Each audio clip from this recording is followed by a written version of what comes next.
emperor, the conqueror, the champion, the lion is here. Zobu, zobu, enimba, master. Toya dike, nenu dike. Toya dike, nenu dike. Iye jamara dike ruenu, ekwe chenjigo. Iye jamara dike ruenu, ekwe dagaligo. Omorunga basi, omorunga basi, omorunga basi, omorunga basi. We are going to be direct. One manaria, achaluko dike. Clear the road to Bobusabi. Step aside for the game changer.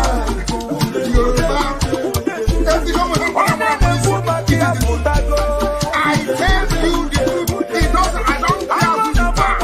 I don't get to go in my life.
You see how they're messing them? Do you see how disgraceful? The emperor, the conqueror, the champion, the lion is here. Zobu, zobu, we are live and we are direct. We may not like it and quite high. If you like it, if you don't like it, you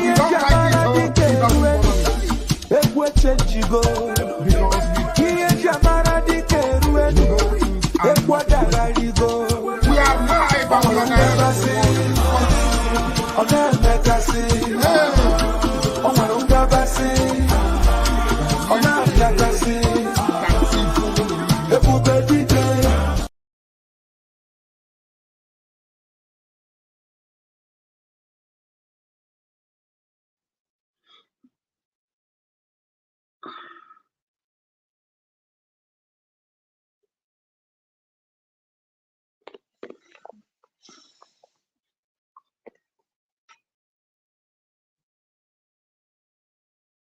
But there is one thing I want all of us to understand this very evening.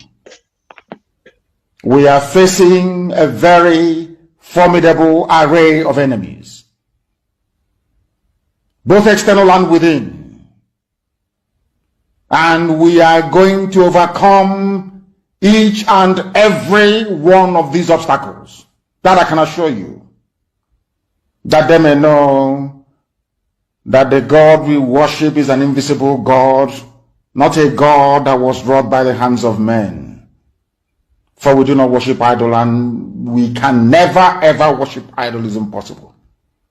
This very family, this IPOB, belongs to the Most High. And that is how it's going to be until Biafra comes and beyond, to eternity. This evening, I want to place it on record that our enemies are intensifying their attack against us from every corner. I am not saying this as lamentation or complaint. I am only trying to prepare our people for what is to come. You are being prepared for what is to come. The time has come to separate the chaff from the wheat itself. Our march is very, very near. The enemies are trembling, they are quaking, they are doing all they can to try to stop us. But they have failed very woefully, and they will continue to fail. But I want to tell you that we are getting attacks from everywhere all over the world. And very soon, they will buy over some of you. Some of you, they will buy some of you over. The spirit of Oba Biasika and Ifajuna are still in some of you. When the time comes, they will buy you over. I am not doing this program tonight to ask all of you to be strong.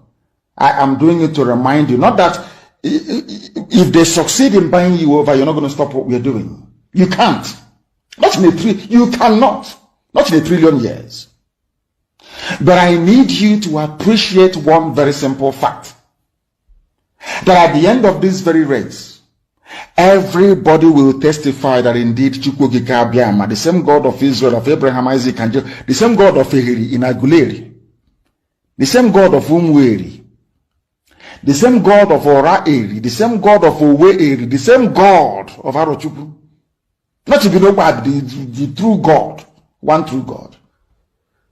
You will know that indeed, not only is he omnipotent, that same God is the owner of this very agitation. No human being can stop it.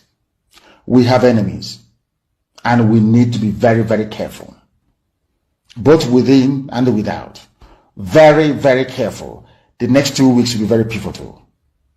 Next 2 weeks will be very, very important in the life, or should I say, in this very mission that we have embarked upon. The devil will do everything. And you are going to watch spectacularly how we are going to destroy and shame the enemy. That at the end, every glory and adoration will belong to God and not to man. Now let us go and tell you what is happening that some of you do not understand. The emperor, the conqueror, the champion, the lion is here. Zobu, Zobu, reigning by master.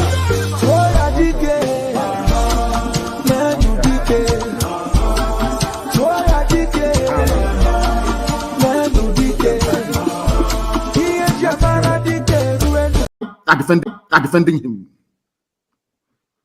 Fulani people are defending him. But you idiots from the south, from the east, you're talking rubbish about your one Nigeria.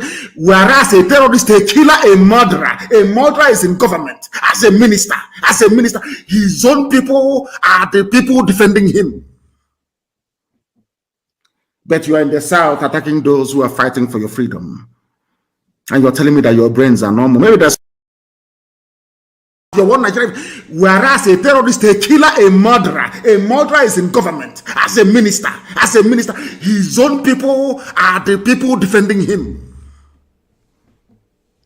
But you are in the south attacking those who are fighting for your freedom. And you're telling me that your brains are normal. Maybe there's something in suya, maybe in kilishi, and in that cattle that they give to us to eat. There must be something fundamentally wrong with us as a people. Fundamentally wrong with us as a people. And we must confront it. And confront it we shall. These people lecturing us about no secession, you're destroying the country. You people, you Fulani idiots, you Fulani bigots, you Fulani impostors, you Fulani vagabonds are the same people that welcomed the rehabilitation of terrorists. You granted bandits, killers, murderers, and kidnappers amnesty.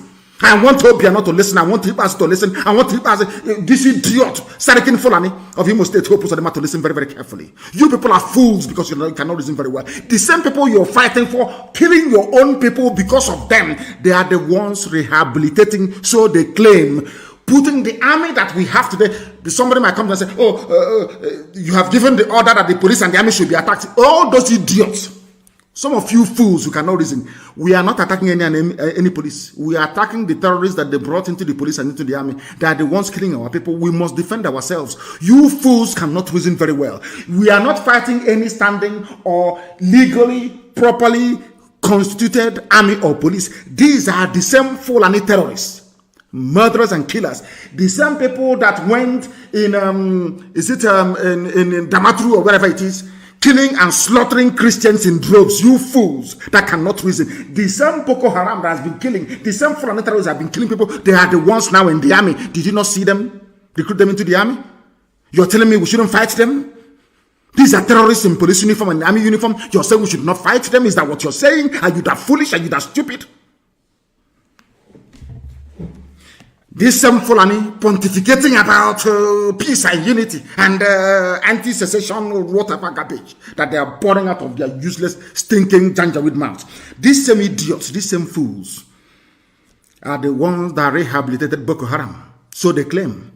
These fools are the ones that granted amnesty to bandits. Now, let me surprise all of you. Surprise, surprise. Those that are giving amnesty to are Fulani terrorists, Fulani bandits, Fulani kidnappers, Fulani headsmen who are murderers and land-grabbing urchins. These are the people that are giving amnesty to. You people should reason. You zoo animals called Nigerians, reason for once.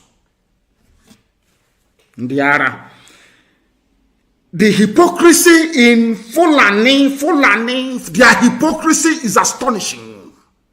Hypocrites.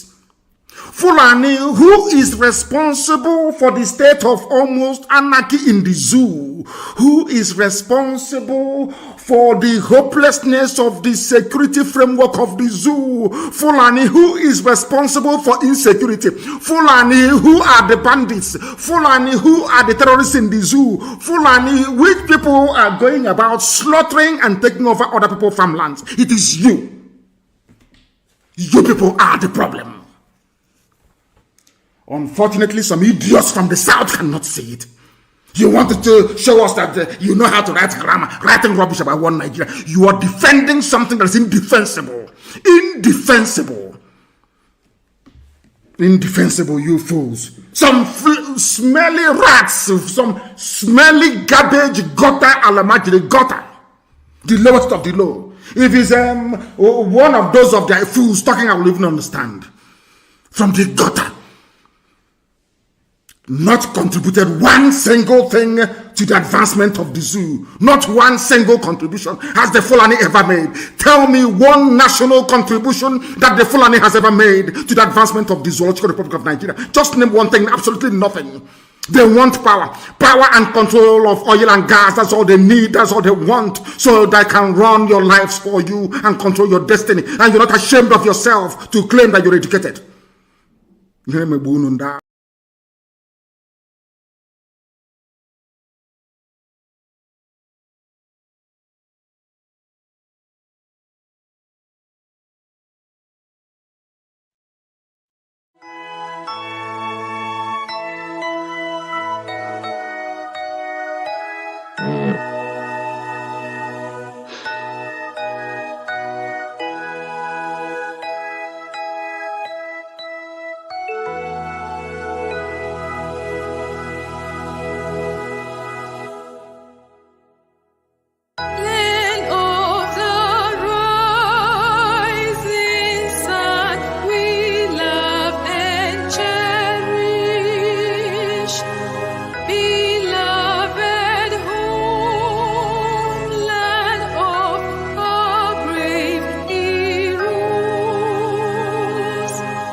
anyị wee tụle ya onye si na agata anyị ahụhụ ma ọ bụ na anyị fee arụsị anyị wee na-efe arụsị iwe were iwe gị na ọnụma gị wee bịa leta anyị ụmụ anyị wee na-anwụsị ụfọdụ nọ n'ụzọ ije ha anaghị alọta ụlọ ọzọ nne na nna wee na-ata ahụhụ wee na-ata ikikere eze nwaanyị kunie ka ọ gaa ubi gaa rụọ ọrụ Fulani chiri ehi bata ebe ala gị niile n'iyi okwu ebepụ ya isi anyị bụ ka anyị kpọkwa onye nwe anyị n'ugwu Awụsa ahụ ejide anyị wee gbuo ihe ọ bụla anyị mara aka n'ime ha si na ka ha aga n'ihu elekwa ọdụ ụgbọ mmiri n'igwe ọcha bụ ememiri agha nke dị na Kalaba otu aka ahụ anyị na-ala nsọ ebe Biafra bụ ndị kọstọm sokwenye anyị n'etiti anyị anọghị n'ime mmiri kama kọstọm juru ebe niile ha wee na-ata anyị ahụhụ anyị kwuo ekwesịpụta anyị ka kpọchie anyị kwuo ekwesịpụta anyị ka gbagbuo anyị onye nwe anyị na Chineke na nke bi n'igwe ọ bụ ụzọ dị anya ka isi wee hụ ndị iro anyị n'anya wee karịa ndị nke gị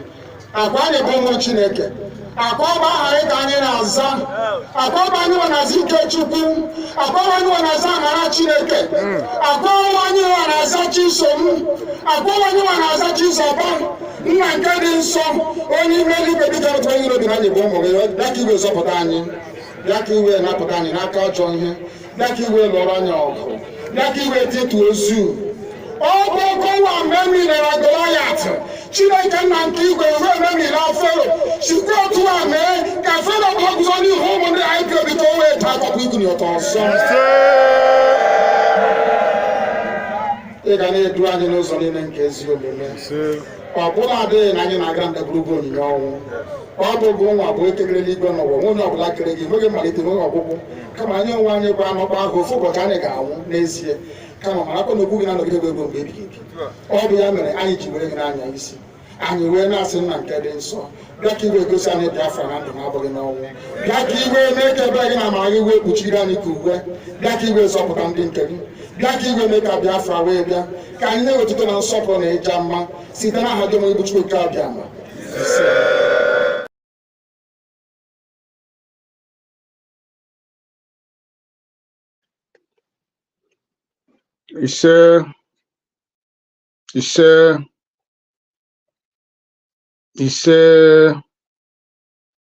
fellow Biafrans and lovers of freedom all over the world.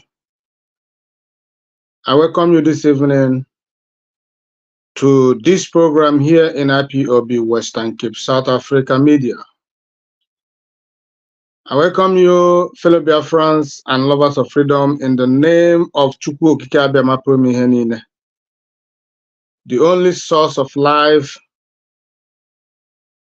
I welcome you, fellow Biafrans and lovers of freedom and men of goodwill. As I welcome you, I want you to welcome others. As you are joining us this evening, fellow Biafrans, and you lover of freedom, I want you to share this program. Share the program in all the platforms where you belong. If you are joining us this evening, as it is our customs here, you must share the program, you must like the program, you must love the program. Because when you do that, when you share the program, it is guaranteed that we will have wider reach. When you like the program, it's also guaranteed that notifications will be sent to some of our people who does not know that we are live. So do not forget to share this program and like it. And also remember to follow us on our YouTube, Onyebuchi or Onyebuchi on capital letter. That is our YouTube channels. Follow us there. Also follow us here on Frank Onyebuchi's Facebook page, and also we are live in IPOB Western Cape, South Africa page, Facebook page. So we are here this evening to continue the propagation of the kingdom of Biafra. So we welcome you, fellow Biafrans, and we indulge you to sit back and listen to us this evening. This is IPOB, Western Cape, South Africa media. Here we speak nothing but the truth. We are without fear or favor. We are fearless before our enemies. We are not here to represent any individuals, but to represent and to defend our motherland, which is Biafra. Because for us, it is Biafra today, tomorrow, and forever. If you are offended by our resolve, we have no apologies for that. Mazi Nnamdi Kanu is the leader of IPOB worldwide, and his position is incontestable.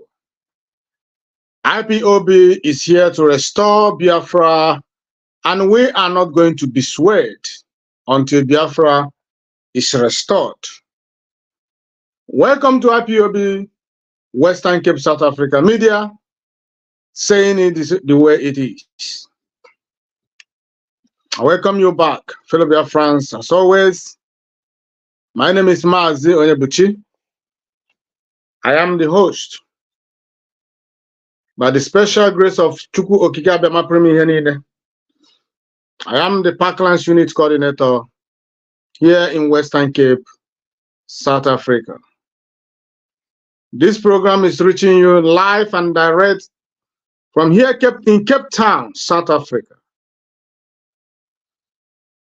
As you already know, I bring greetings from you from my coordinator, Mazi Innocent Ania, the zonal coordinator, the only one zonal coordinator of Western Cape IPOB, and also greetings from all the coordinators and all the executive of IPOB Western Cape, men of goodwill, men that are determined that Biafra must be restored here in IPOB Western Cape, South Africa.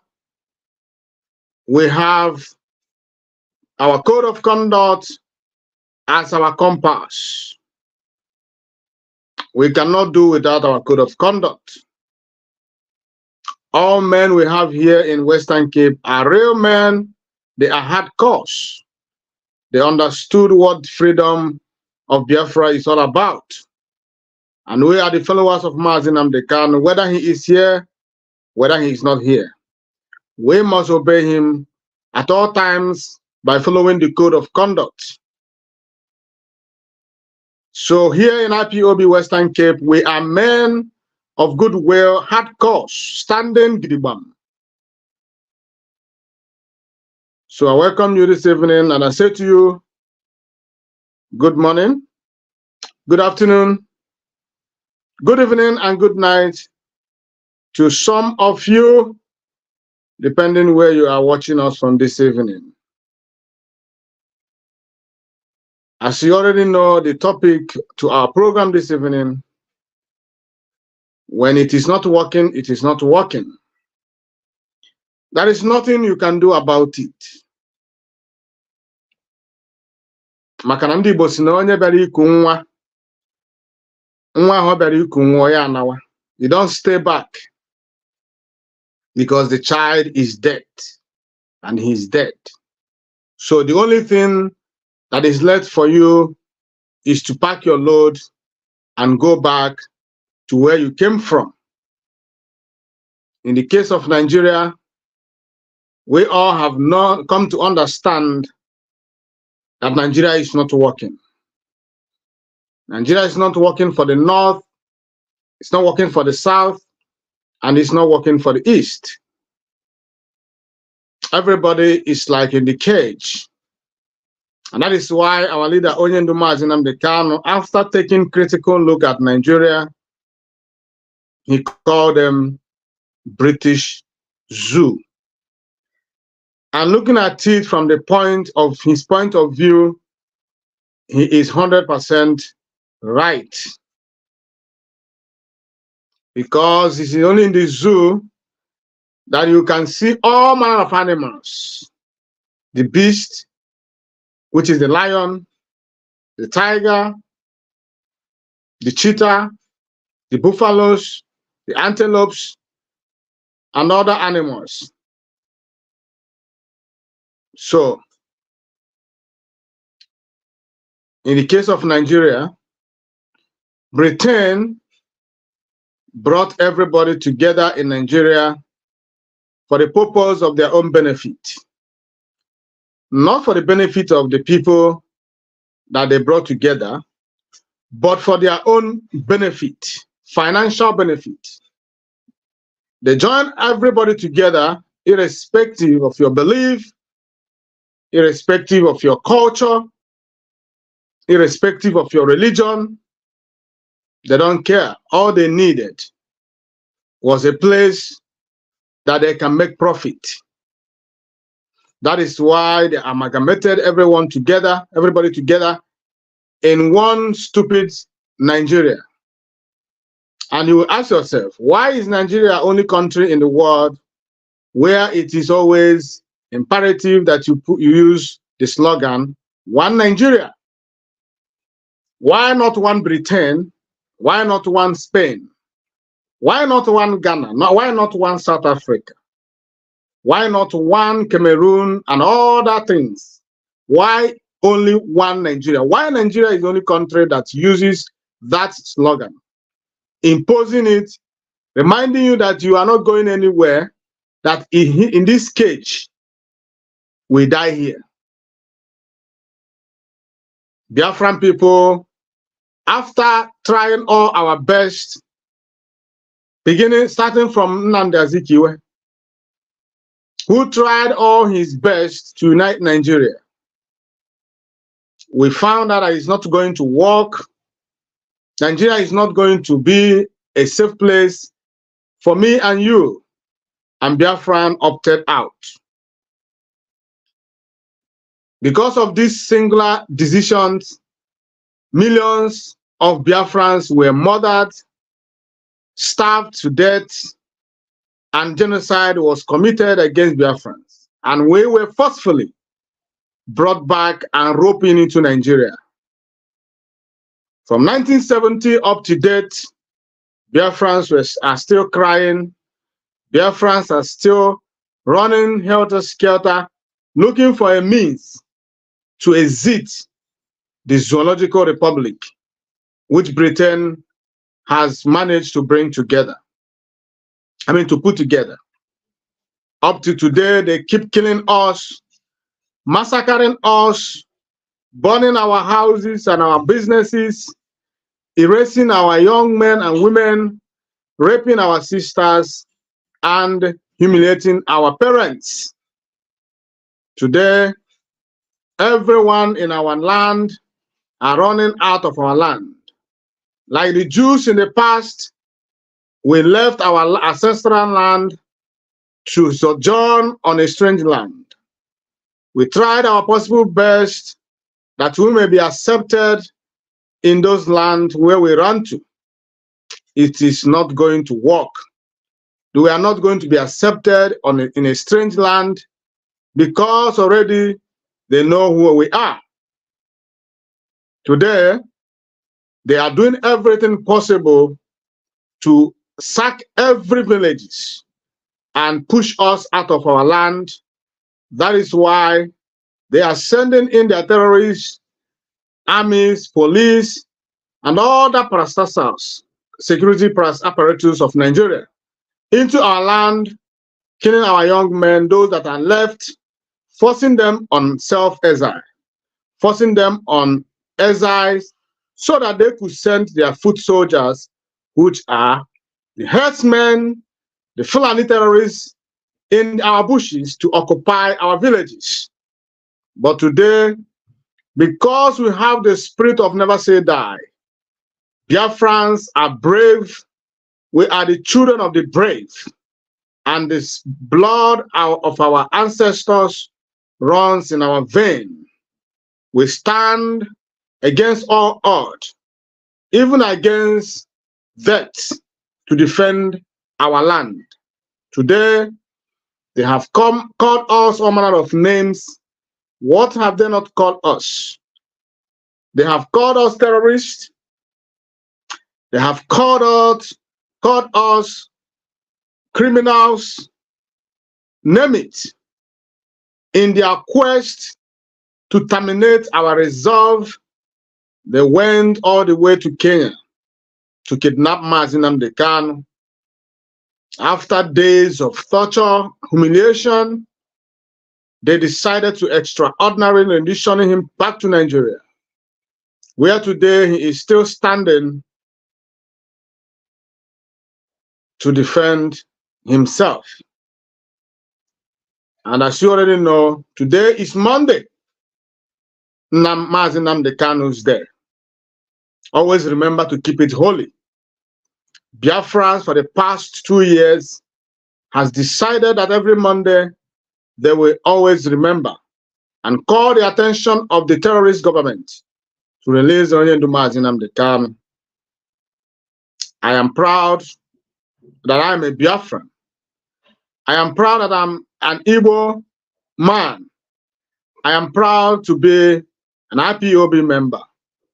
And I'm proud that forever and ever I will be seen and addressed as Biafran.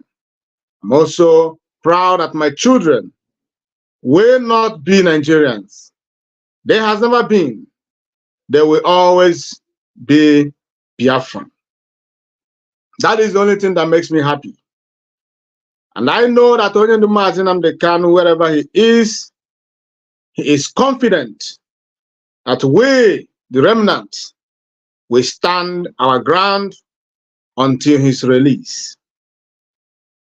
We are calling on Nigerian terrorist government to free Mazi Nnamdi Kanu, because you cannot keep him when he has not done anything.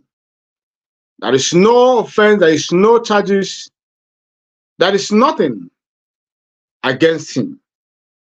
The question is, why are you still keeping him? What is the charges? What has he done? The Court of Appeal has discharged him and commanded and asked Nigerian government to allow him to go home. And they forbade Nigerian government to further prosecute him or arrest him on these same issues. But today, we are still talking about it. The terrorist, no less Nigeria government, has decided not to release him, and people are talking. Those who see it as evil are calling it evil. But some people who see it as an opportunity to get some pound of flesh from us, the Biafrans, are using this opportunity to commit crimes by going into our land, sending terrorist men in uniform into our land to murder us. But today I am proud that Biafrans are standing up. We are not more going to fold our hands. Why you murder us? We are no more going to fold our hands. Why you rape your foot soldiers, rape our children, our daughters? We are no more going to fold our hands. Why you humiliate our aged parents? We are here to defend ourselves. Self-defense is never a crime. It's only a tree that we hear that he will cut down and he will stand there. Human beings don't do that. We are here to defend ourselves, our life, our land, our parents, our children, our wives. It is not a crime. The same way the Israelis are today defending their land, defending their properties, defending their citizens, is the right of humans to defend themselves. That is what we are doing today. We are defending ourselves against the invaders of our life, of our lands. We are defending ourselves against the terrorist men in uniform who has come to snuff life out of us.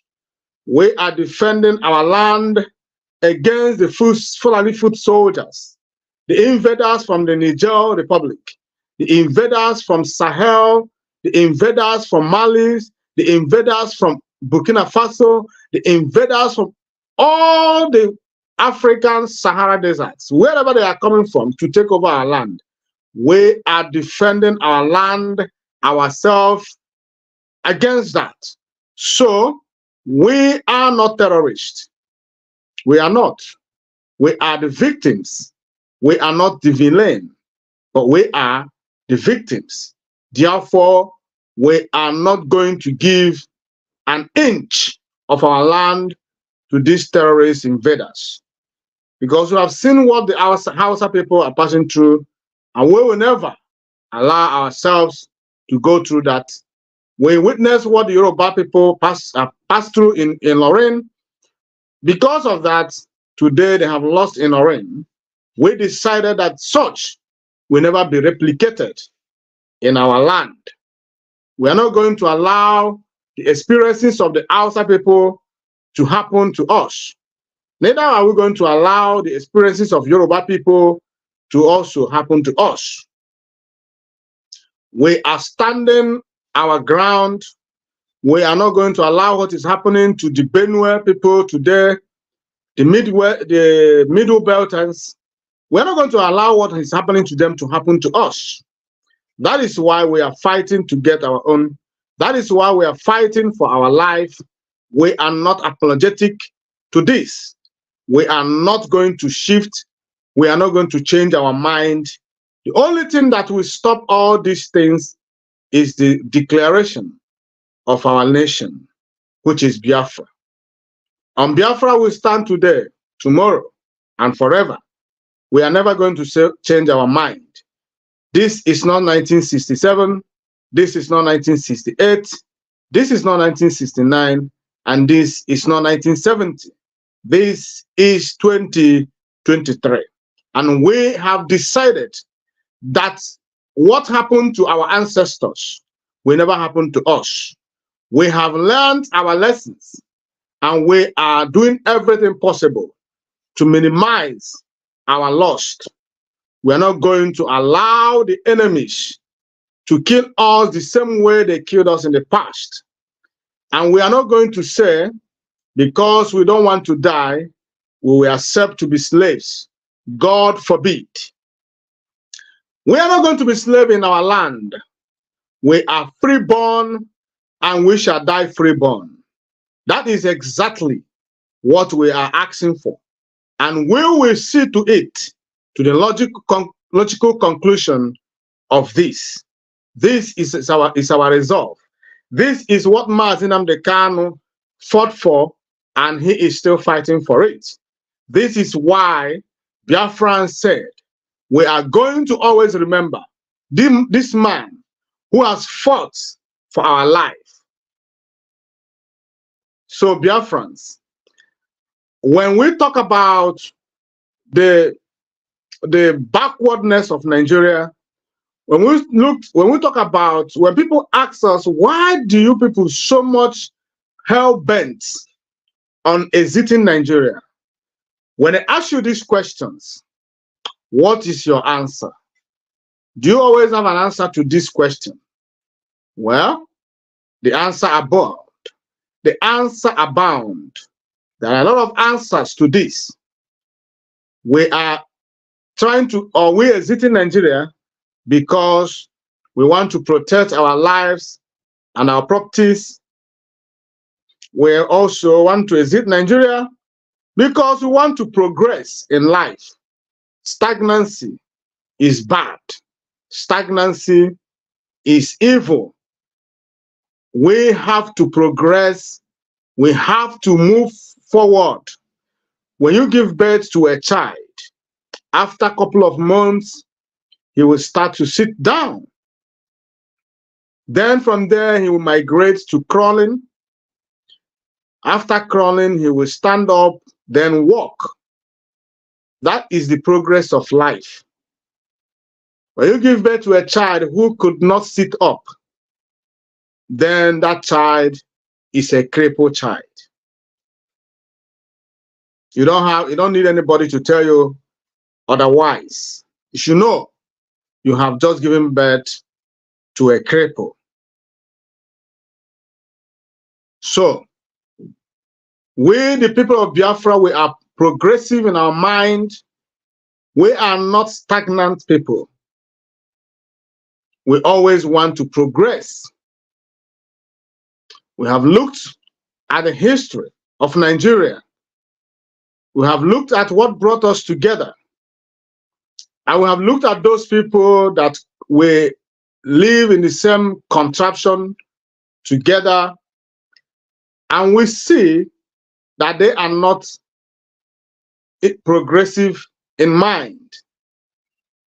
They are always looking for crumbs from the table of their masters. They don't want to take risk. They don't want to improve. They don't want to progress. They are okay with anything that is thrown at them. They don't think about their offsprings, their generation unborn. They don't think about after they might have died, what will become of their children and their children's children. Hence, they have settled on the crumbs that is falling from the master's table. But we Biafrans, we looked at those things, we said, no. We need a country or a nation where we progress, where we move ahead, where we go from stage to stage, not stagnant country like Nigeria is today. We decided to go our separate ways, that we may be able to do all that we have in mind. Because in Nigeria, it is near impossible for us to attain to that level that we always wanted as a people. God created us and gave us the spirit to move ahead. That is why we always want some more. We are not settled, and we will never settle for less. We want good things for our lives. We want good things for our wives. We want good things for our children. We don't want to be in a country where everybody folds their hands waiting for crumbs from the table of their masters. I have a video I want to play this evening to drive home my point. I want to show you how Nigerians are living and what Nigerians are passing through, even up to today. It has never changed. It will never change. It will continue to get worse if you don't do anything about it. The only time that you will see progressive achievement in that part of the world is when Nigeria is disintegrated. When Nigeria is disintegrated, people will go back to their house, to their lands, and develop it. There will be competition, positive competition, because as it is today in Nigeria, there is no positive competition. What we have in Nigeria today is unhealthy competition. What we have today in Nigeria is envy and jealousy. That is unhealthy competition. I believe that when Nigeria is disintegrated, the Biafrans will do everything possible to become the best. So will the Oduduwas and the Arewas and all the components that may decide to be on their own in Nigeria. Only then will you witness progress in that part of the world. But as long as they remain together, forcefully, such progress will never come in. Every state in Nigeria is dormant, waiting for allocation, monthly allocation to come to them. Nobody wants to work. Nobody wants to think, reason, how am I going to create jobs? How am I going to improve the life of the citizen of this state? Because the allocation is coming, so therefore nobody is willing to do anything but to depend on the allocation that is coming to them. It will interest you also to know that tiny Biafra land is what is carrying the whole of Nigeria. That is where the whole money is coming from. When you hear the allocation, don't think that the gold in Zamfara state is part of it. Don't think that the gold in the land of Yoruba, Yoruba land, is part of it. All the money that is coming to, that they are expecting on monthly basis, is coming from Biafra land, the tiny Biafra land. That is where they is coming from. So how do you expect such country to progress? Country where they have decided to turn to Babi Allah, beggars. Everybody is begging. The government is begging the world to come for to their aid, to borrow money from IMF. Same way is the same government going to China to borrow money, going to the European Union to borrow money, going to the Americans to go borrow money. The citizens resorted to begging for food, begging for everything is beg. They beg for virtually everything. And you ask yourself, what manner of a country is this? For how long will they continue to beg? For how long will they be seen as a beggary country, country of beggars? Where after borrowing this money, they will bring it and share it along ethnic lines. They will share it and give to those that they think deserve to get it. And they will starve the rest. They will now share the money. And tomorrow they will go back and looking for where else to borrow money. Is this a country that you want me as a Biafran to belong to? Is this a country you want Onyenduma Azinamde Kanu to be part of it? It's not possible. That is why we are doing what we are doing today. That is why we said it is better to divide it and let us go on our separate ways. We could be good neighbors. We could do business together. We could live together side by side. It is not a must. Chukwu Okike is not stupid. When he created us as Biafrans, created them as Odudu was, and also as Are was. Chukwu Okike knew from beginning that we are not compatible. We cannot stay together. It's only the British who saw an opportunity to make profit. Their ancestors, after making profit from our ancestors, their children today still making profit on us. And with this Biafran, we have decided that enough is enough. We cannot be part of these people who always share to succeed. They don't work to improve. They borrow to live and then share whatever they borrowed. And tomorrow they go back looking for a way to borrow again. We said enough is enough. Let me play this video before I continue saying what I'm saying. The chairman of Shukaya for now. Where's the video again? Okay, it's coming. Now listen and listen very well. Listen to this video and learn something at home now, from it. They brought this for me as palliative for the whole of Shukaya estate.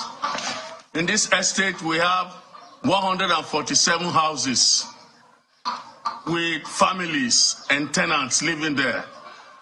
I'm confused now. I don't know how to share this for 147 households in Shokaya Estate.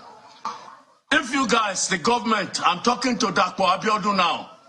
If you people know you cannot do something, don't do it. We are not hungry, we are not beggars. So we don't need your rice as palliative. This is not even one bag.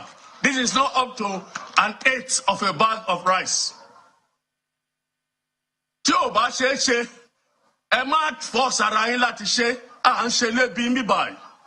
So èmi aláìkí ń gbé rice yìí padà, kó bá mi gbé lọ fún Dàpọ̀ Abíọ́dún, kó gbé padà sí ọ̀gá ẹ̀ Tinubu.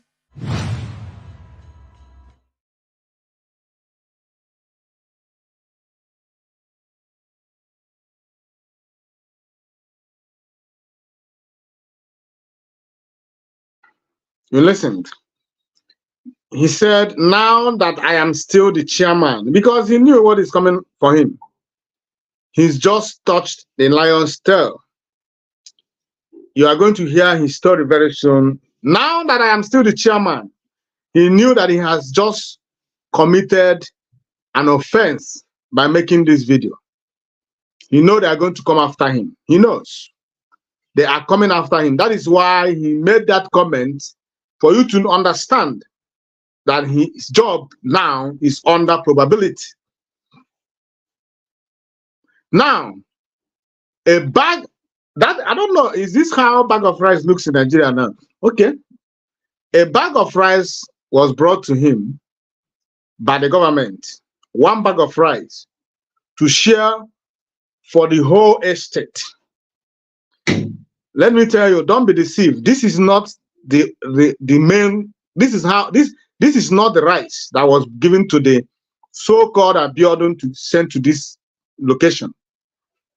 He has taken everything, and now he sent this one bag. Don't worry, tomorrow when you'll be hearing the budget or how they spend billions and trillions of naira trying to share this rice, you will ask yourself, but where is this rice? Where is it? A whole estate got one bag of rice for him to share, for the chairman to share for the whole estate. Nigeria is a crime scene. Now, they have stolen the whole rice. When the rice left the presidency, it is complete. Now, as it is going towards the direction, the top organs are taking it. Maybe, for instance, if it is 2,000 bags that government gave, or that this particular estate is supposed to receive at the end of the day, now 2,000 bags left the original warehouse where they gave it. Is complete. Now, as it gets to the less organ, he will take maybe 1,000 bags and put it aside, and then send the remaining one down to the next person. When it gets to the other person will take maybe 500 bags. It is remaining now 500 bags. Now, when it gets to Abiodun or whatever, Abiodun will now take maybe 499 bags, and now sent one bag to this man, to this chairman. Now, this chairman is not that he's a good person or that he's a good, no. The one bag is too small. It's too small for him. It's not something that he can sit on, because tomorrow when they will be talking about it, he will just be, it will look as if he got something. You will not know that he got only but one bag. So because of that, he decided to make a video for the world to see, to know that he didn't get what he's supposed to get. Not that he's doing it because he cares about the citizens of that estate. No, he doesn't care about them. He only cares about his own pocket. But his anger now is that Abiodun has taken everything You said you are not hungry. If you are not hungry, why are you angry that you receive one bag? You are hungry. You are hungry. You are beggar. All of you are beggars. Your country is a beggar. The government of the country also is a beggar. And the citizens are also beggars. So you are hungry and you are a beggar. The only your anger is that you didn't get what you were expecting to get. You knew what Abiodun gets. You know that Abiodun got too much. He took his parts and your parts also. That is what angered you. That is to tell you that Nigeria is a crime scene. I want to play another video for us. This is another video that I want to play so that you understand when I said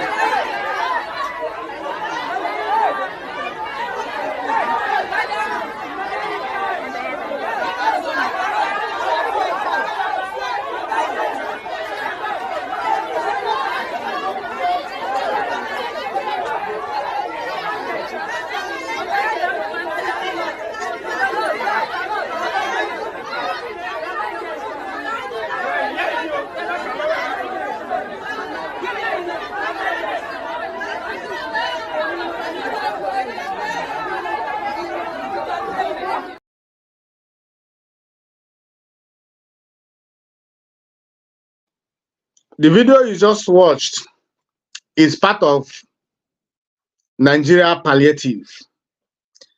Because you heard the chairman saying we are not hungry and we are not beggars. These are his fellow compatriots, his fellow citizens, scrambling for palliative in their own country. There is no war. There is no drought. There is no famine. Everything is normal. But look at the state. They have run down the life of the citizens. These people have brought, you see, this is the reason why you can never witness revolution in Nigeria. The masses are angry. I mean, they are hungry. All you need to do, get a cup of rice. A cup of rice could go a long way for you. All you need to do is to put one packet of Indomie. It is where they will sing your praises. Nigerian government and politicians have run down the spirit of their citizens, that their citizens have resorted to begging, crying, without doing anything. There is nothing the citizens can do. Look at this video again. Look at it. They are begging, they are scrambling for a palliative. They are scrambling for just for something.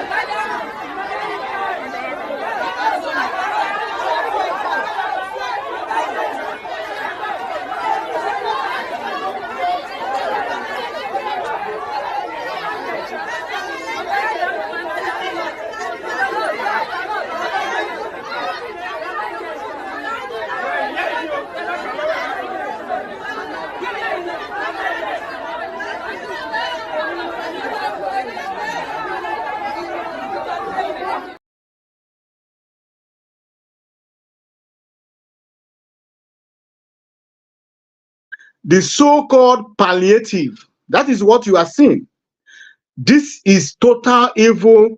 They have humiliated, subjugated, and they have compressed the spirit of their fellow compatriots, the Nigerian citizens, to this level. All of them are begging. Look at it. Look at mothers, look at fathers in their own country. Why this is happening? Someone has stopped money. Look at money. This is money.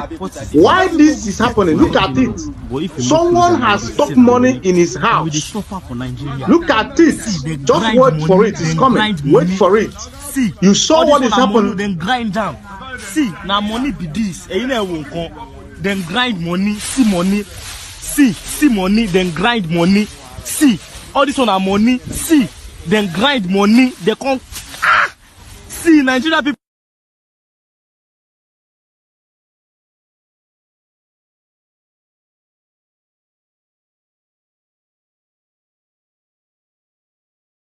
are hungry, why people are searching for money, how to survive on a daily basis, why people are walking on the street empty without food in their stomachs, why people are dying of hunger, someone has stuck money in billions, in trillions in his bedroom. Is that not evil? This is a country where somebody could have stole trillions and trillions of money stuck in his house, not even in the bank, in his house, in a sack bag. The money will spoil and he will throw it away to the dustbin. It is happening in a country that you want me to belong to. It is happening in a country that you want Biafrans to be part of. You see it. You saw how people were scrambling, talking, just to get a bag, a plastic, maybe one Indomie, one cup of rice, one oil, a ground oil, and one Maggi cube is what is there.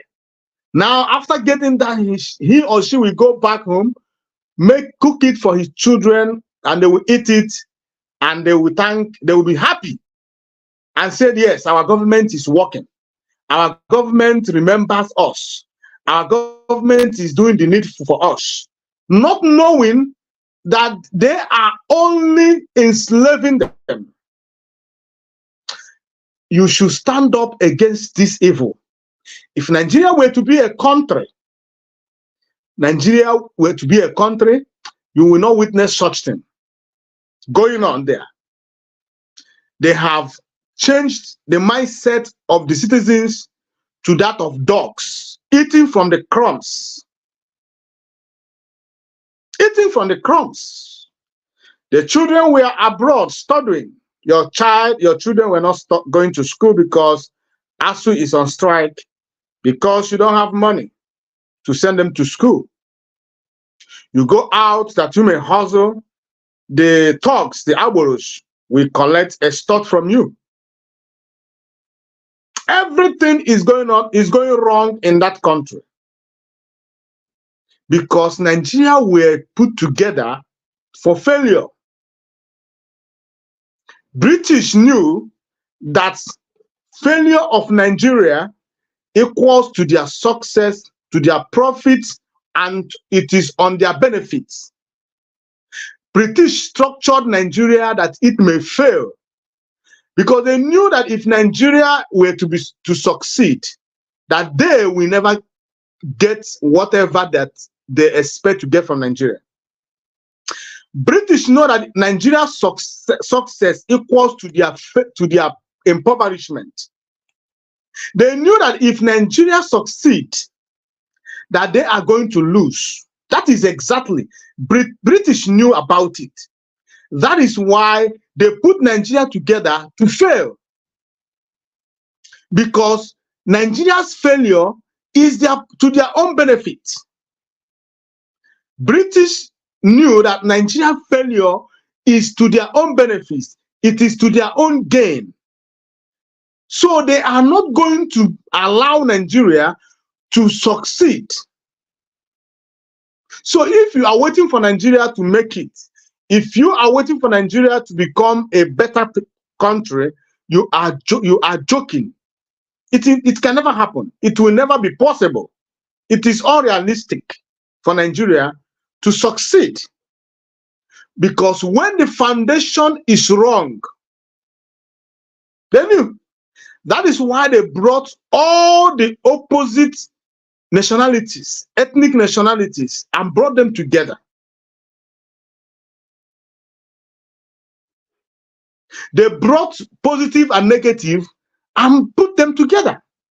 Now there is a chain reaction. And as long as you do not separate them, there will continue to be a chain reaction. That is what you are witnessing in Nigeria today. They knew that a Biafran cannot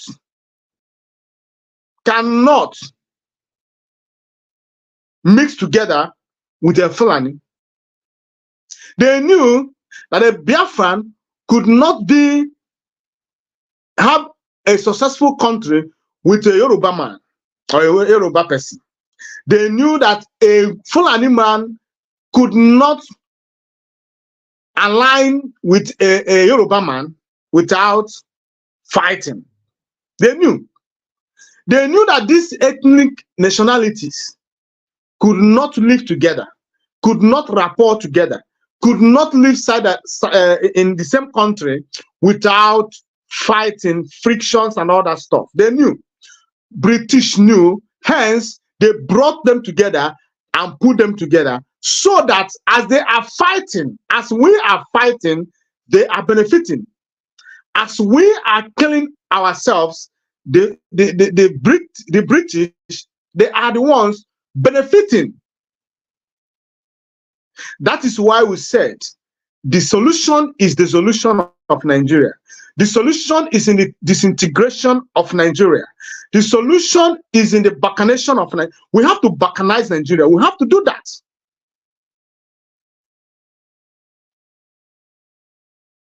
You cannot go into marriage without first sitting down and discussing with whomever you want to marry. Did we do that? No. We were forced together by the British. And they insist up to date that we must remain in this.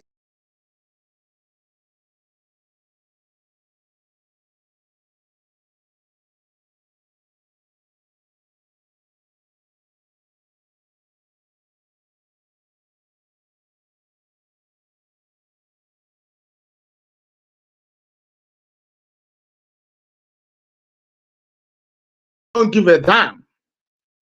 We are going to fight until we have achieved what we want to achieve, which is Biafra. For us, it is Biafra or death.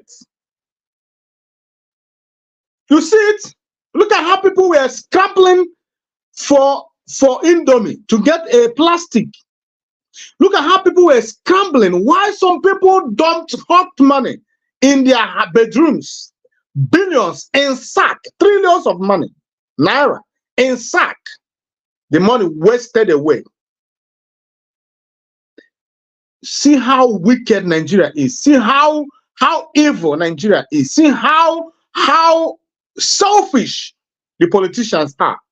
They rather stock this money instead of them. After stealing this money, they use it and build a factory, industry, companies, build hospitals, build something for the citizens to benefit from. They will never do it. They will rather stock it in their homes, sat on it. And you want Biafrans to be part of such country? No. Now, let me play this video again.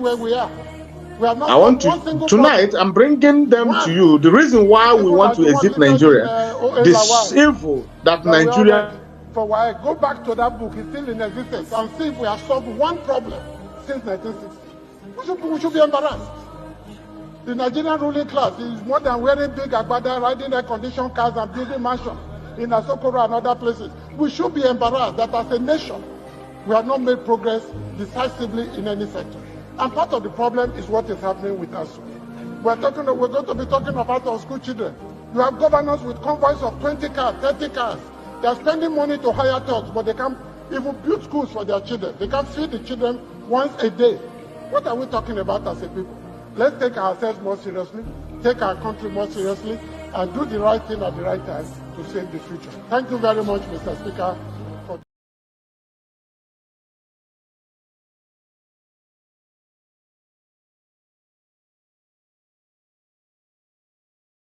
This man said that from the beginning, they have never made a progress. They have never achieved anything. Nigeria have never achieved anything as a country. This man is saying it. He said it. He said from the beginning, Nigeria have never achieved anything as a country. We have not solved one single problem. That is why I said that Britain gave Nigeria, structured Nigeria to fail. Now, let us listen to the video again so that one problem since 1960. We should be embarrassed. The Nigerian ruling class is more than wearing big agbada, riding air-conditioned cars and building mansions in Asokoro and other places. We should be embarrassed that as a nation, we have not made progress decisively in any sector. And part of the problem is what is happening with us. We're going to be talking about our school children. You have governors with convoys of 20 cars, 30 cars. They're spending money to hire thugs, but they can't even build schools for their children. They can't feed the children once a day. What are we talking about as a people? Let's take ourselves more seriously, take our country more seriously, and do the right thing at the right time to save the future. Thank you very much, Mr. Speaker.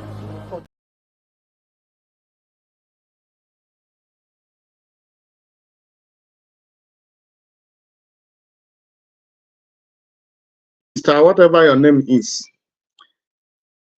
you cannot make a progress, you cannot succeed, you cannot take a country that has a faulty foundation serious. You cannot. It's not about taking it serious. The problem is not about taking it serious. So many people took it serious in the past. They didn't succeed. They failed because the country were structured basically to fail. That is it. So if you are coming here to say, let's take our country serious, it's not about taking it serious. After all, in the past election, masses came out to take it serious. Did you, as a political class, did you people take it serious? No. You rather resorted in rigging the election and giving it to someone who did not get the majority votes. How do you want to take it serious when your president is ruling you with a forgery certificates? How are you going to take it serious, take your country serious, when you cannot pinpoint and tell us where exactly your president came from? How are you going to take it serious? How are you going to take a country like Nigeria serious when the people in the seat of power decided that Nigeria is not going to progress? Because if you talk, they come after you as a person. They have pressed the masses so down that the masses could not rise up anymore. The masses has resorted to begging, and there's nothing they can do about the situation of their country. So you that is standing before the speaker, telling him that it is high time that you take it serious, the only serious you take Nigeria is to divide it. If indeed you care about the masses, the suffering of the people in that contraption, you should call for the dissolution of Nigeria. You should call for the negotiation of Nigeria. You should call that people may come together, talk about it. You are talking about taking a country where there is some states are not viable. Some states in Nigeria could not feed themselves if not for the monthly allocation that is coming from Biafra land. Some states could not pay their workers if not for the allocation that is coming from Biafra land. How are you going to take such countries serious? Country that innovation is a halal, is written out completely. How are you going to take such countries serious? Countries where a graduate, after going to school, graduating, go and look for Okada and start driving, or Keke and start driving. How are you going to take such countries serious? A country where a student must pay a lecturer before he or she could graduate or pass. How are you going to take such countries serious? How are you going to take a country where a section of the country is only one deciding who rules the country? How are you going to take a country serious where Okay, let me show you something. What our leader said. Listen to what Mazin Amdekano said. How are you going to take such country serious? It's not possible. You can never take such country serious. It's not possible.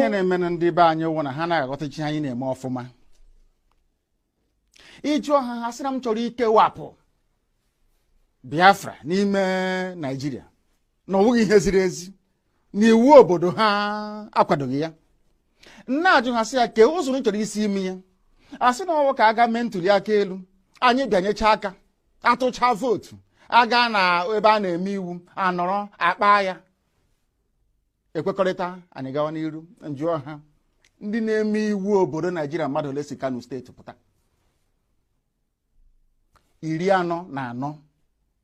44. Ọ bụ mmadụ ole na-emekwe n'iwu a si Abia, Imo na Bayelsa pụta ha erughị sọsọ Kano steeti. Ọ bụzi ụzọ dị aṅaa ka ị ga-esi wee nweta ihe a ibu n'obi ebe ndị ọwa anyị na ha na-awụ nọchiri egwu agara agbachi ụzọ nọchi ebe niile efe adịghị ụzọ adịghị. I tell you, you know me. I advise you, you know yeah. I tell you, you know me. The friends they talk with you know me. You say all the story. I tell you, you know me. All I beg you, you know yeah. When the time is right, my brother. Yeah.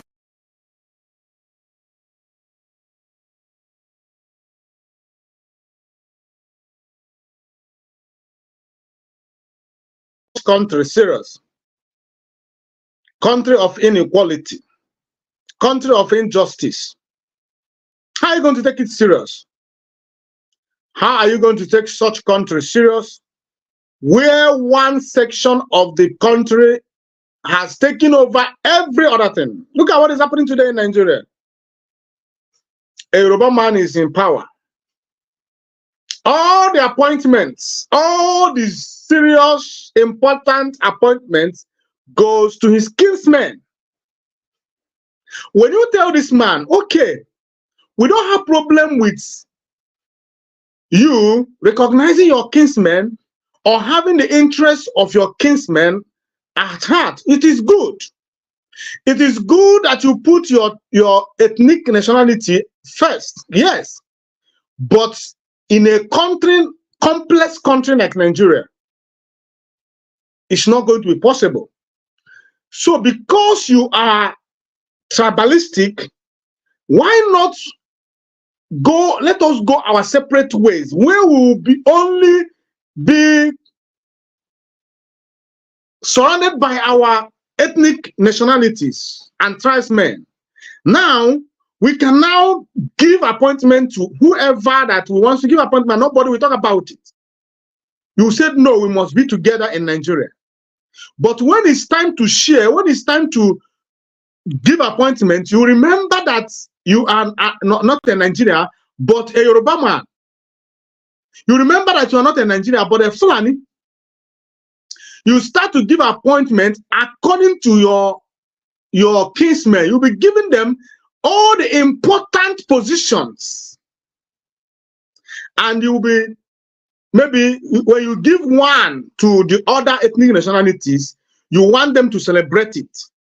You want them to be grateful for even getting it at all. You want them to show gratitude to you for even recognizing that they exist in their own country, in a country where you forcefully subdue them to be. You see, so this is exactly the problem. How are you going to take such country serious? When I said there is no Nigerian, we don't have a Nigerian. We don't have, nobody is a Nigerian. There is nobody. Now we have Biafran. Yes, I am a Biafran. We have Oduduwas or Yoruba, or we have Fulanese. That is exactly what it is. There is no Nigerian. If we have Nigerians, you will see it both in attitudes, both in actions. You will see it. They are Nigerians when it suits them.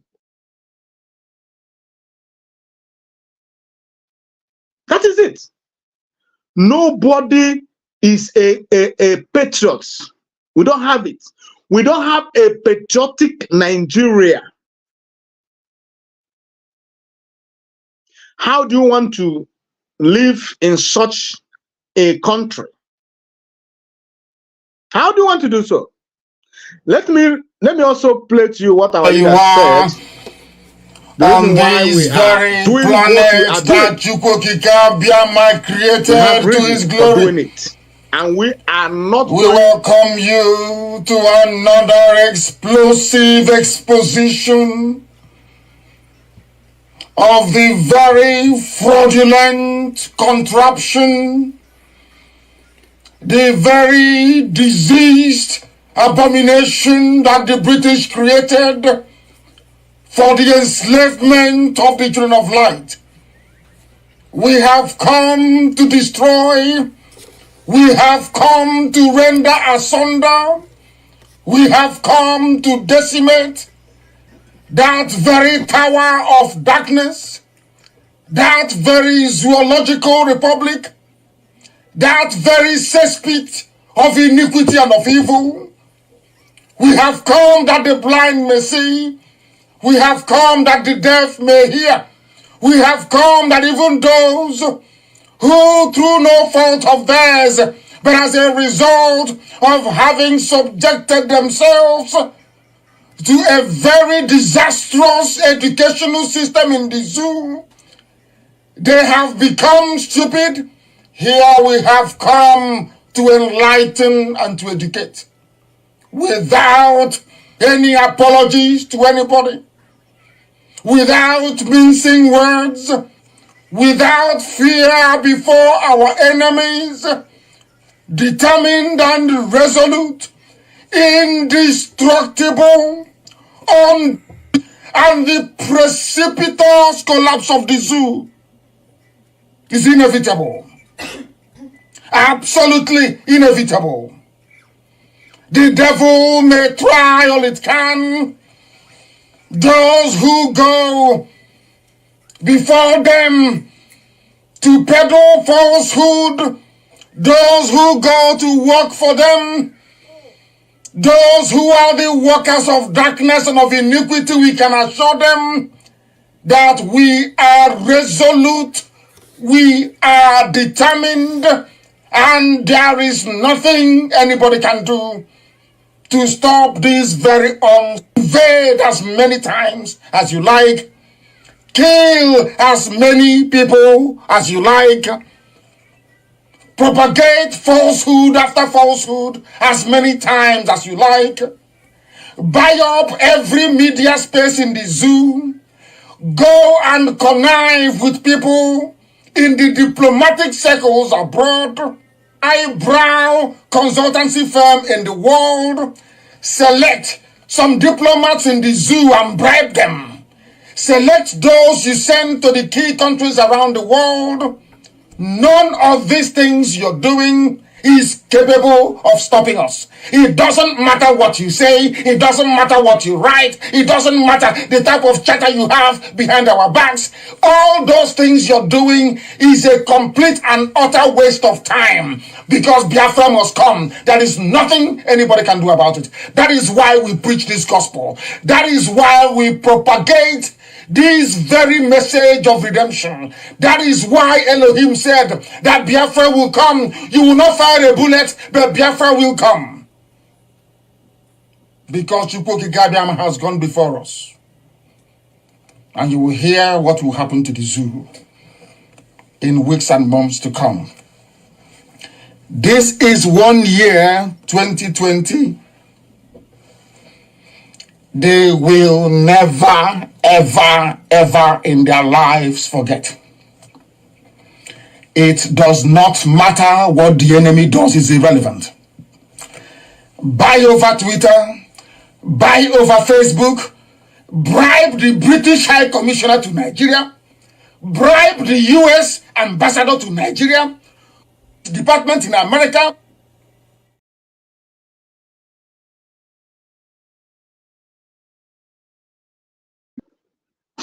That is That was Onyenumazen Kanu's voice, where he was telling the zoo that we will never stop. Never shall we stop. We must continue to fight until we achieve everything that we are looking for. Kill as many as you like. Propagate your evil lies against us. Tag us terrorists. Outlaw us. Call us criminals. Use all your evil politicians to come against us. Kidnap us, extraordinary rendition us, and imprison us falsely. We can never shift back. We will never move an inch. What we want is what we want. We want Biafra. For us, it is Biafra or death. We are going to fight, and we'll make sure that those who may leave behind will continue where we stopped. We'll never give you peace until you let us go. Just as it were in the days of the Israelites in Egypt, so it were today. Because of us, Biafrans, the zoo is going through a lot. All the calamities, instability, all the killings, all the insecurities, and all the financial meltdown of the zoo today is nothing but punishment from Chukwu Okike Abiyama for the evil the Nigerian government has perpetrated on the children of light.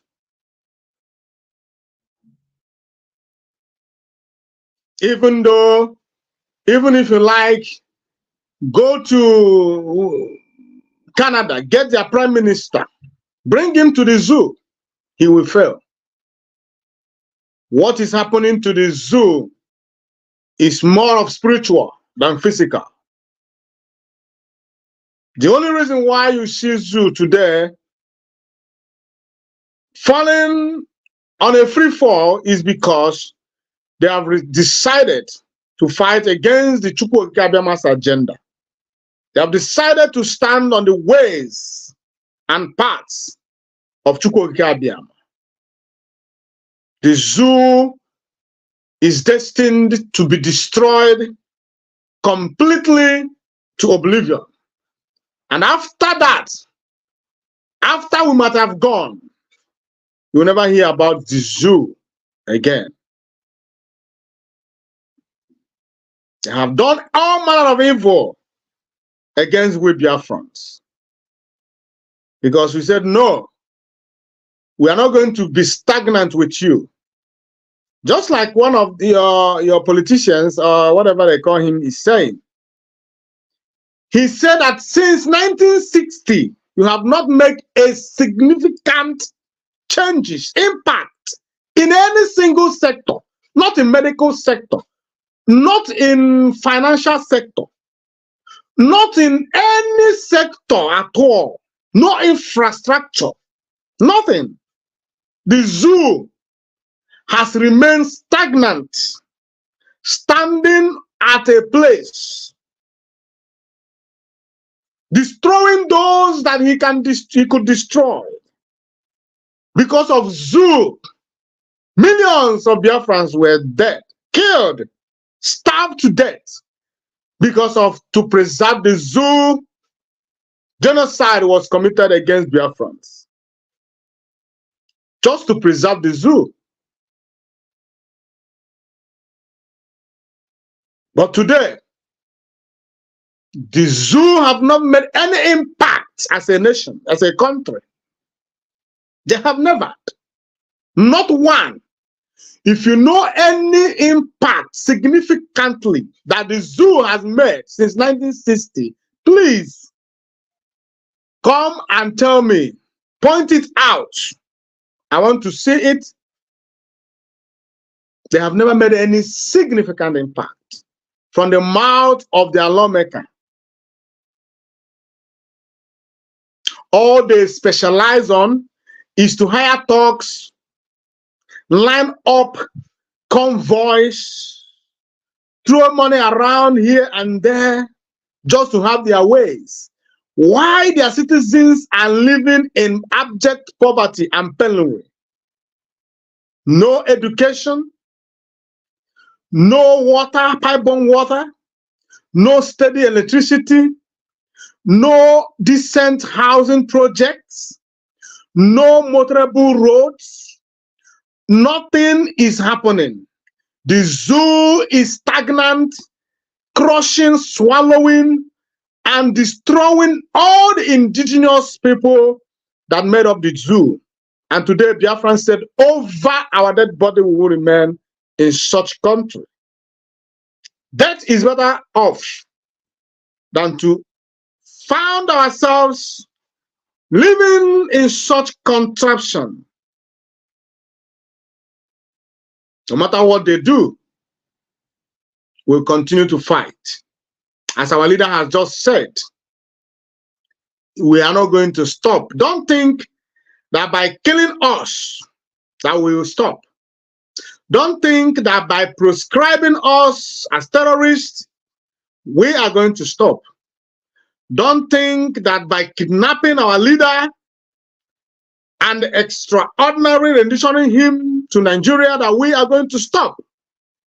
Don't think that by coming to burn our houses, our properties, our businesses, that we are going to stop. Don't think that by humiliating our parents that we are going to stop. If these Jews, the Israelis, did not stop, we are not going to stop. You saw what happened to them the other day. Infants, children, kids, newborn babies, they were killed, their head cut off. Did it stop Israel? Did it stop them? No. Their villages were invaded by the terrorists,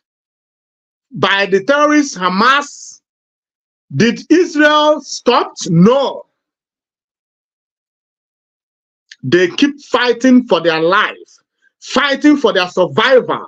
The survival of the Israelis are sacrosanct, same as Biafrans.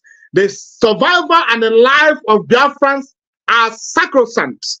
We are not going to give an inch of our territory to the Fulanis, to the Emirates. We are not going to do that. We are going to fight with our last blood. We are not going to continue in this contraption. We are not going to inherit this stagnancy for our children and for our unborn generation. We are not going to inherit Nigeria for them. We are going to do everything within our blood, our strength, to see that we dismembered Nigeria. We are going to do everything within our strength to see that we exit Nigeria. Our leader is leading by example. Today, he has gone to the war front, leading by the example. Our leader is leading us. He is paying the price, sacrificing everything for us.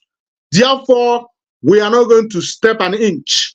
We are not going to be swayed because of sheer pressure. Nothing is going to change our mind.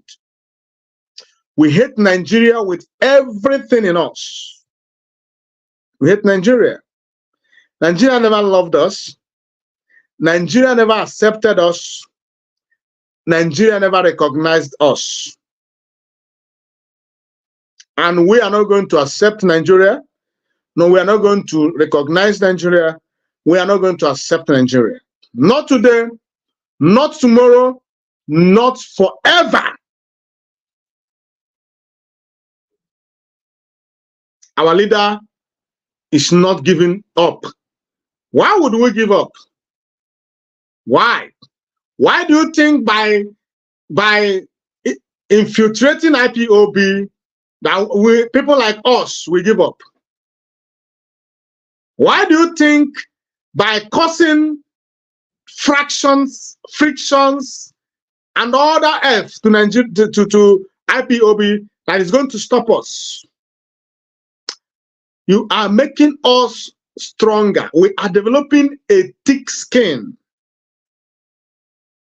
We are not going to allow the death of our comrades to be in vain. We are not going to allow the death of the 3 million, over 3 million kids starved to death to be in vain. We are not going to allow the death of all the comrades in the past to be in vain. We are going to fight because we know that their spirit is with us. We know that they are fighting alongside us. We know it's going to be a letdown for us to stop fighting. We are going to fight for their sake. We are going to restore Biafra for their sake. So don't think that whatever you are doing to IPOB today is going to affect us. No, it's not going to affect us. We are not going to be affected by your negativities. You're not going to be affected.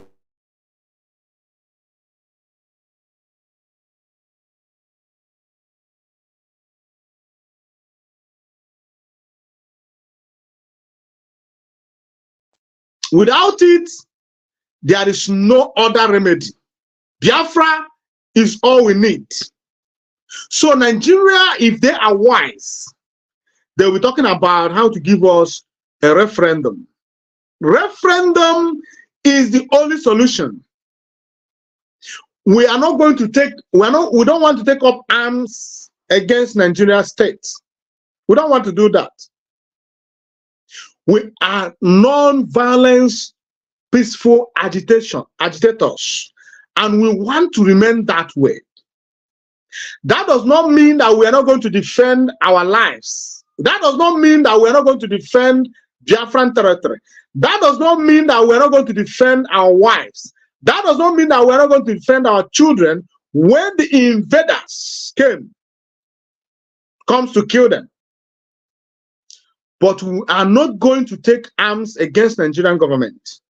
We are not going to take arms against the Nigerian establishment. That is why we are calling for peaceful dissolution of Nigeria. That is why we are calling for referendum. Give us a referendum, not killing us. By killing us, you are raising up a monster. By killing us, you are beating up something that will swallow you.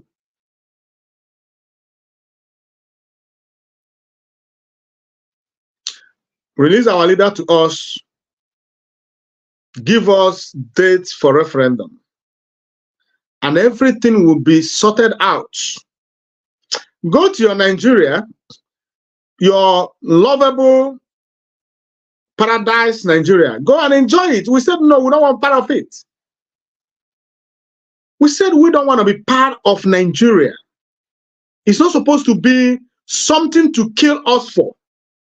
It's not supposed to be something to destroy, to annihilate us for. We don't want to be a part of something that is not favorable to us.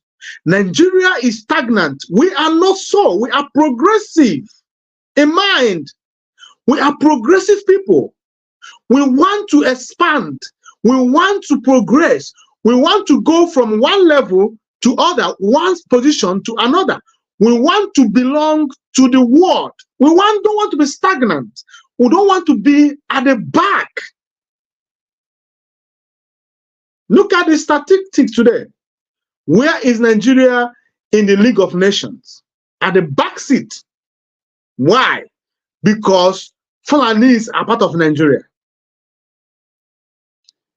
Why would you want me to be part of you when I am not? I don't want to be part of you. Allow me to go. I'm not a prisoner here. I'm not a slave. I'm a freeborn, supposedly. Therefore, I have to exercise that right as a free person. Unless if you are telling me that I am a slave, that I am a prisoner, then I will know. You make it clear to me. But if not, Why are you killing me? Because I said I want out.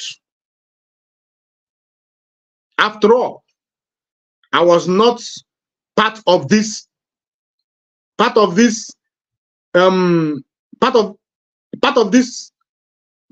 to be Nigeria in the first place. It was the Britain who made up their mind on what to do, and they did it.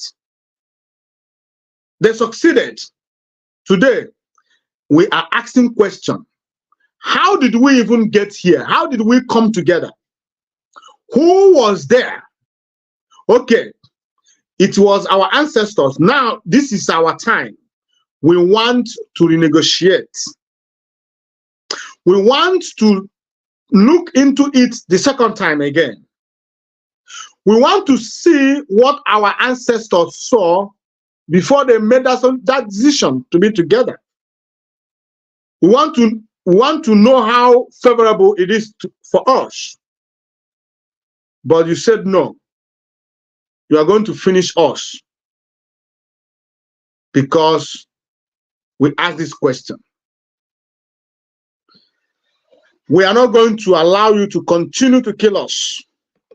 Look at it. Look at what you are doing. Nigeria is doing to us. We are not going to continue to allow you to do. These archdioceses have been under the mayhem of bandits in the recent past. The kidnappers have had their sway. Bandits have had their sway. Now, militarization of the environment is what we are seeing. Now, I want to sincerely request that our people should be saved. The Yoruba community is totally deserted. That place has become a ghost town, and Imo State government knows about it. Our community has been deserted for long now. Bomber jets have gone into this community and bombed that place 2 times. Helicopters are doing much harm than good in all these areas. I mean, the military moved from house to house, burning down houses. I condemn in strong terms the death of any military man in the hands of the bad boys in the society. But the military has a strategy which they use in fishing out bad boys in the society. Does it call to burn down every house in the environment before you can fish out bad boys in the society? Our people are in abject, terrible situation right now. I don't know how we are going to describe it. More refugees are coming out, more than what happened in the war. The military of Nigeria should take it cautiously. They should not be burning down houses like Boko Harams have been burning down houses in the north. I don't know whatever is happening. Is it a way of paying back the Igbos for what we have not done? This time around, you hear them speak Asa water, Asa water, Asa water, in cars, Asa water, in houses, Asa water, in shops, Asa water, thinking that we don't understand that language. Hausa, put fire, put fire, put fire, put fire, everywhere, put fire, everywhere, put fire. When you have put fire on all the whole places,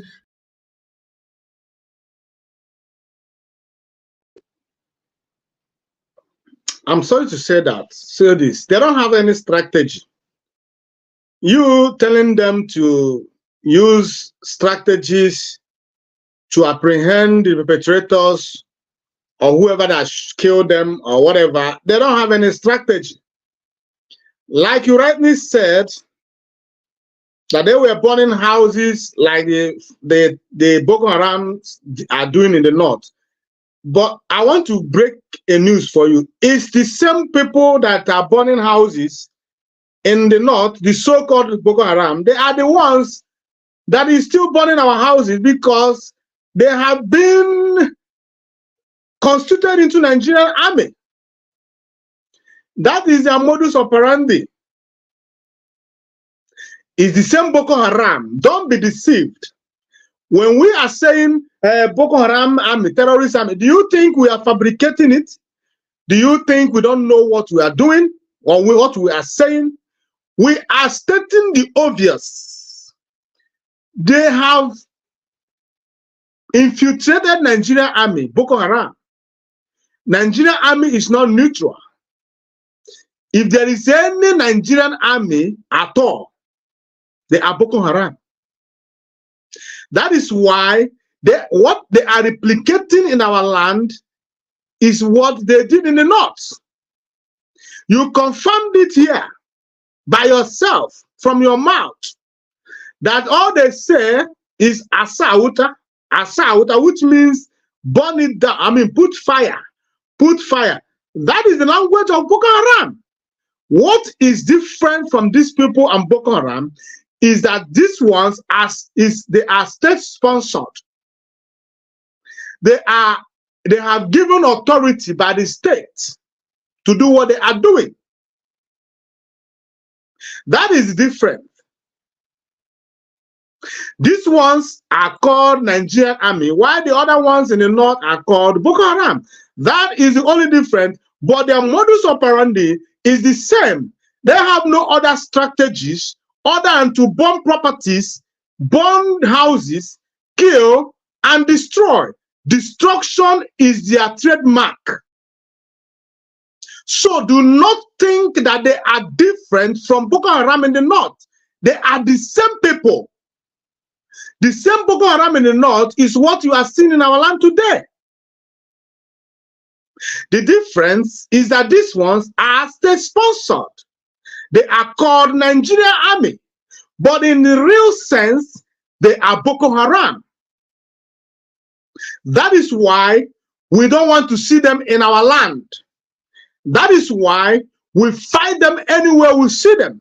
That is why we promise them that the land of Biafra will swallow them.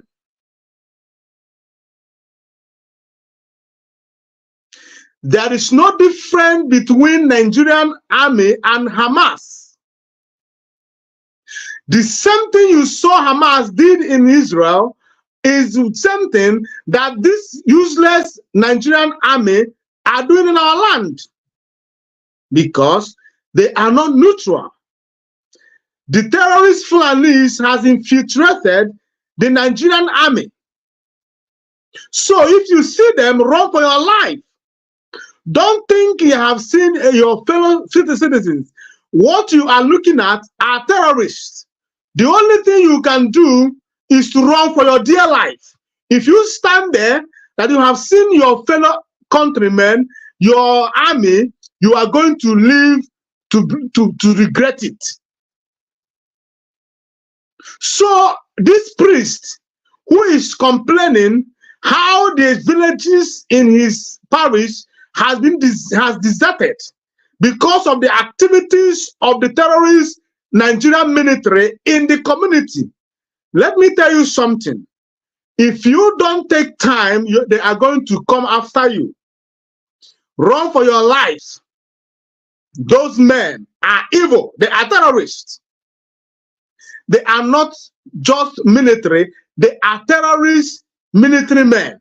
And terrorists know nothing other than to destroy, to maim, to burn, and to cause chaos. Anywhere they go, their trademark is sorrow, sadness, crying, mourning. That is their trademark. They left these footprints anywhere they go. If they have not burnt house, know that they are not the one there. The only time you know that it is the terrorist Boko Haram Nigerian military in your area is when you see houses going up in flames. Know that it is terrorist Boko Haram Nigerian government there. They run for your life. Do not come to talk, to try to swear them or try to stop them. No. Only thing you do is to run for your life, because he who runs today live to fight tomorrow. These men are terrorists. Nigeria does not have military anymore. All they have are terrorists. The earlier you know this, the better for you. What is the solution to Nigeria? You may ask. As always, as my leader has said, the only solution is to divide Nigeria. That is when you will see real progress. The only time you will experience progress in the life of the people, the indigenous people, is when Nigeria divides. Only then will you see people thinking on how to bring development into their life, into their country. As it is today, Nigeria is British establishment. Britain put Nigeria together for their own progress, for their own benefits, for their own profits. If you think that what I'm saying is not truth, go and ask Nnamdi Azikiwe. Go and ask Obafemi Awolowo. These people are today, they are in better position to explain to you. But the difference is that they don't have power to effect that division anymore. If that people could come back to life, they will not live an hour in Nigeria. They will use every weapon in their arsenals to fight for Nigeria division. Go and ask them. Nigeria is not meant to succeed. Nigeria was not structured to succeed. It is only colonial for colonial benefits. They benefited them, and today their children is benefiting from their father's investment. How are you going to deny them their father's investment? Nigeria is their father's investment. That is why before you become a president in Nigeria, you must first go to where? Go to Britain. Go to Chatham House. Tell them, go to number 10 Downing Street. Go there. Tell them that you are going to continue what their father left, because it's their father's estate. It's their father's business. You cannot take anything out of it without their consent. So you must sign. If you don't do that, you will never get there. And even though you sign, but they don't trust you, they will never allow you to get there. That is why they vow that no Igbo man will become a president, because they don't trust Igbo person. They do not trust Ndi Igbo. Britain does not trust Ndi Igbo. They will never entrust Nigeria into the hands of Oni Igbo, because they know what Ndi Igbo is capable. The only problem that they have in that contraption is Biafrans. The Yorubas is not their problems, neither the Hausas, the Fulanis and the Hausa. The only headache that the Britain has is the Biafrans, and they will do everything to subjugate us. They will do everything to side with the Fulanis. They will do everything to side with the Yorubas to stand against us. That is why when Peter Obi was gallivanting up and down, when Peter Obi was going everywhere, deceiving those ignorant, gullible citizens, we told them the end before the beginning. We told them to come out of that daydreaming. They are dreaming. Never happened.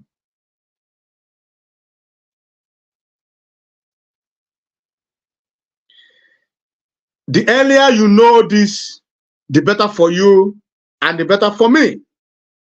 Do not let the sacrifices of the fallen heroes to be in vain. Do not let the sacrifice that Mazi Nnamdi Kanu is paying today is in vain. If you know your part, do it. Support this agitation. Support it with your money. Support it with your spirit. Support it with your soul. Support it with everything in you. If you know what you can do for Biafra to come, do it. That is from the mouth of Onyendu Mazi Nnamdi Kanu. He did not restrict it to himself alone. If you know anything you do for Biafra to come, please come ahead. Come and do it. We are going to support you. We are going to stand by you. That is why we are standing by any individual today who is talking about Biafra. If a Fulani man come out today to talk about Biafra, we are going to stand by him. If Odudu Yoruba man come out today to talk about Biafra, we are going to stand by him. If any person, if a white person comes out today to join this agitation, we are going to stand by him. Not talk of when a Biafran is talking about Biafra. We are going to stand by him. We will stand by anybody that is talking about Biafra and how to destroy Nigeria. The only thing we want is to destroy Nigeria, because only when Nigeria is destroyed will Biafra come.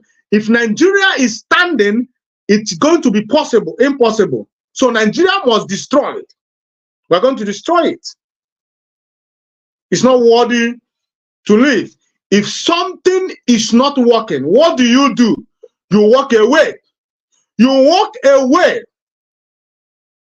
Nigeria is not working. Why do you insist? Why do you insist? Nigeria is not working. Since 1960, from the mouth of that senator, he said, since 1960, Nigeria has not made any significant impact in any sector. Not in medical sector, not in infrastructure sector, not in banking sector, not in engineering, nothing, no way. Nigeria has not made any significant impact anywhere. They are standing stagnant, destroying everybody. Those who want to progress, those who want to make impact, the Nigeria said, no, we will die here. We said, Biafran said, no, we are not going to die here. We are going to go away. And Nigeria is doing everything within its power to subdue us. We are not going to be part of Nigeria. We have said it, and we meant it. The only thing that will save the day is that we divide Nigeria, so that everybody will go their separate ways. And those who want to be together will come and negotiate how to be together. But for now, the only solution is the dissolution of Nigeria.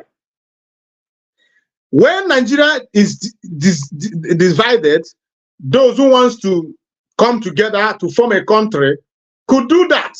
But for now, we are not talking about that. The only thing we talk about is to destroy Nigeria, so that those who are trapped into that Nigeria will be free to go their ways and negotiate about their future. On this note, I am calling on Nigerian establishment, those who have kidnapped. I know that Nigerian government is only abetting what Igbo politicians has done. I know that Igbo politicians are the ones who is keeping Mazi Nnamdi Kanu where he is. I know. We know it. It is in the open. It's not a hidden thing. We know. But we still call on Tinubu to release Mazi Nnamdi Kanu. We are not saying on the 15th of December. No. Release Mazi Kanu today. He don't deserve to be there. He has nothing. He has no business being there. So release him now before it is too late. And make sure that nothing happens to him. Release him the same way you took him. Make sure that he is healthy. Make sure that his life is preserved. Make sure that nothing goes wrong with him. On this note, fellow Biafrans and lovers of freedom, I thank you for joining me in this program this evening. I wish that I could continue, but I restricted my programs to 2 hours. And as you can see, we are already over 2 hours. I thank you for joining me in this program. And if you have not shared this program, I want you to please share this program. This program has to get to some certain areas, some certain places. Like this program. Very, very important. And always remember our leader in your prayer. Commit his life, commit his health, commit his freedom into the hands of Chukwu Okike Abiama. And above all, always remember to pray for Biafra emergence. Very, very, very important. Without Biafra, we are doomed. Without Biafra, we have no respect, we have no dignity. Without Biafra, we are nothing. So, on this note, I am saying to you, fellow Biafrans, good night, fellow Biafrans from here. And may Chukwu Okike Abiama premi ihe niile.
Speak.